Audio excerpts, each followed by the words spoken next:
जय श्री कृष्ण दोस्तों, आपका दिल से हार्दिक स्वागत है। जीवन का एक अद्भुत रहस्य ये है कि जब हम किसी वस्तु, व्यक्ति या अनुभव को पाने के लिए अत्यधिक मोह और जिद के साथ पीछे भागते हैं, तो वो हमारे हाथों से और दूर खिसकता जाता है। मानो सृष्टि हमें ये संकेत दे रही हो कि वास्तविक सुख और स्थायित्व केवल बाहरी चीजों के अधिग्रहण से प्राप्त नहीं होते।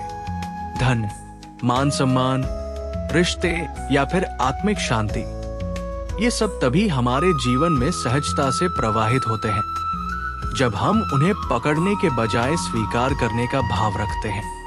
बंधन और आग्रह हमें अशांति की ओर ले जाते हैं, जबकि समर्पण और संतुलन हमें सहज आनंद की ओर। इसीलिए हमारे शास्त्र, विशेषकर भगवद गीता, हमें ये मार्ग दिखाते हैं कि सफलता और शांति का रहस्य त्याग और संतुलित दृष्टि में है। जब हम कर्म तो करते हैं, परंतु परिणाम के भार से मुक्त रहते हैं, तभी जीवन सहजता से खिलता है और वही हमें सच्चे अर्थों में पूर्णता तक ले जाता है। गीता का संदेश हमें सिखाता है, मनुष्य का अधिकार केवल कर्म करने में है, न कि कर्म के फल पर। जब हम अपने हर काम को शुद्ध नियत और समर्पण से करते हैं, तब हमारे कर्म सार्थक होते हैं। लेकिन जैसे ही हम परिणामों को अपने नियंत्रण में मानकर उन पर अटक जाते हैं, तो चिंता, अधीरता और खालीपन हमें घेर लेते हैं। फल वास्तव में कभी हमारे हाथ में नहीं होते, वे तो नियति और परमात्मा के हाथों में है। जब हम तृष्णा और जरूरी है कि मुझे यही फल मिले जैसी चाह से कर्म करते हैं, तो भीतर बंधन और बेचैनी जन्म लेते हैं। किंतु जब हम निष्काम भाव से बिना आसक्ति के कर्म करते हैं, तो वही कर्म हमें आंतरिक शांति, संतुलन और अंतः मुक्ति की ओर ले जाते हैं। जब हम वस्तुओं के पीछे लगातार भागते हैं, तो वे हमसे इसलिए दूर हो जाती है क्योंकि इच्छा की प्रकृति ही अतृप्त है। श्वेताश्वतर उपनिषद हमें बताता है कि इच्छा अग्नि के समान है। जिस तरह अग्नि में जितना अधिक घी डालो, वो उतनी ही अधिक प्रज्वलित होती जाती है और कभी शांत नहीं होती। उसी तरह इच्छाओं को जितना अधिक पूरा करने का प्रयत्न करेंगे, वे उतनी ही ज्यादा बढ़ती जाएंगी। विष्णु पुराण इच्छा को अंतहीन और अपूर्ण कहता है। इसका अर्थ यह है कि इच्छाओं का कोई अंतिम बिंदु नहीं। एक पूरी होती है तो दूसरी पैदा हो जाती है। ये प्रवाह हमें लगातार दौड़ाता रहता है, पर कभी तृप्त नहीं करता। और भगवद गीता स्पष्ट चेतावनी देती है कि इंद्रिय विषयों के पीछे भागने से अंततः दुख ही जन्म लेता है। जब हृदय बार बार संसार के विषयों में तृप्ति ढूंढता है, तो धीरे धीरे वे वस्तुएं अपनी आकर्षकता और मिठास खो देती है, क्योंकि बाहरी चीजें आत्मा की गहरी प्यास को शांत करने के लिए बनी ही नहीं है। विपरीत का रहस्य यही है कि जब हम किसी चीज के पीछे अंधाधुंध भागना छोड़ देते हैं, तो वही चीज हमारे जीवन में सहज रूप से प्रवाहित होने लगती है। मानो सृष्टि ये कह रही हो, तुम्हें जो मिलना है वो अपने समय पर, अपने मार्ग से तुम्हारे पास अवश्य आएगा। महाभारत का संदेश है, यद भव्यं तद भविष्यति, अर्थात जो तुम्हारे लिए नियत है वो निश्चित रूप से घटित होगा। इसे बलपूर्वक पकड़ने या दौड़कर हासिल करने की आवश्यकता नहीं है।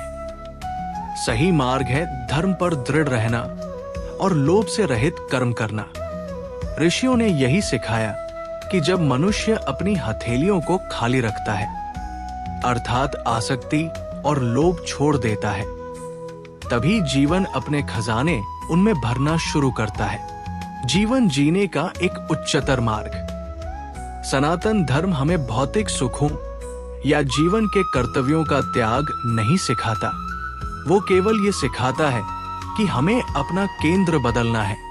धन, प्रेम, सम्मान और सफलता, ये हमारे विरोधी नहीं त्याज्य है। ये तो जीवन की स्वाभाविक उपज है।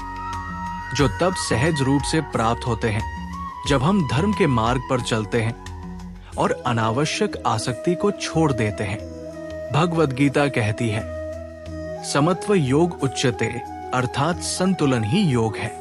जब हम परिस्थितियों से हताश या अंधे नहीं होते बल्कि संतुलन बनाए रखते हैं, तब हमारे कर्म अधिक स्पष्ट, शांत और प्रभावी हो जाते हैं। इस स्थिति में हम बंधन से नहीं बल्कि स्वतंत्रता और सहजता से जीते हैं, और यही जीवन का अद्भुत विरोधाभास है।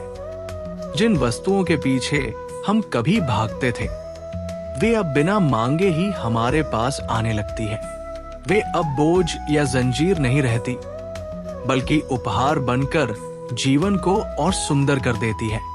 एक जीवंत सत्य जीवन का साधक अच्छी तरह समझ लेता है कि जितना वो शांति का पीछा करता है, उतना ही उसका मन और अधिक अशांत होता जाता है। जितना वो धन के पीछे भागता है, उतना ही भीतर की दरिद्रता तीव्र हो जाती है। परंतु जैसे ही हृदय सेवा, साधना और श्रद्धा की ओर मुड़ता है, शांति धीमी मृदुल बयार की तरह स्वयं आकर हृदय को स्पर्श करती है।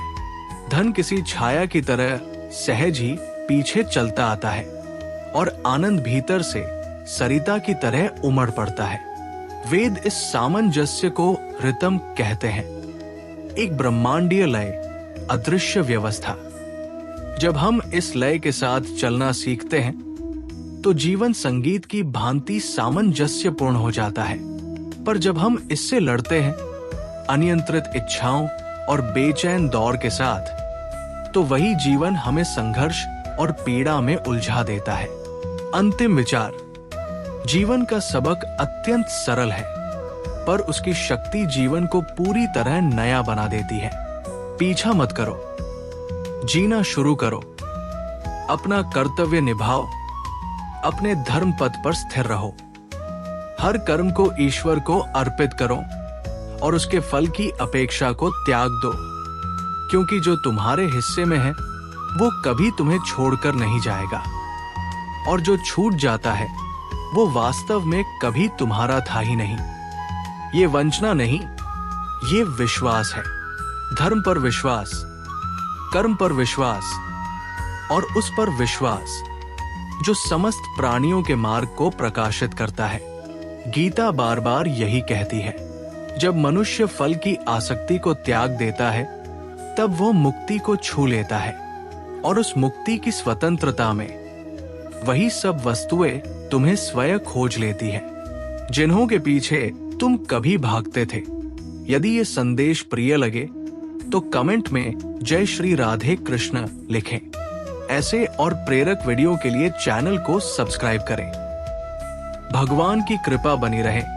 जय श्री राधे कृष्ण।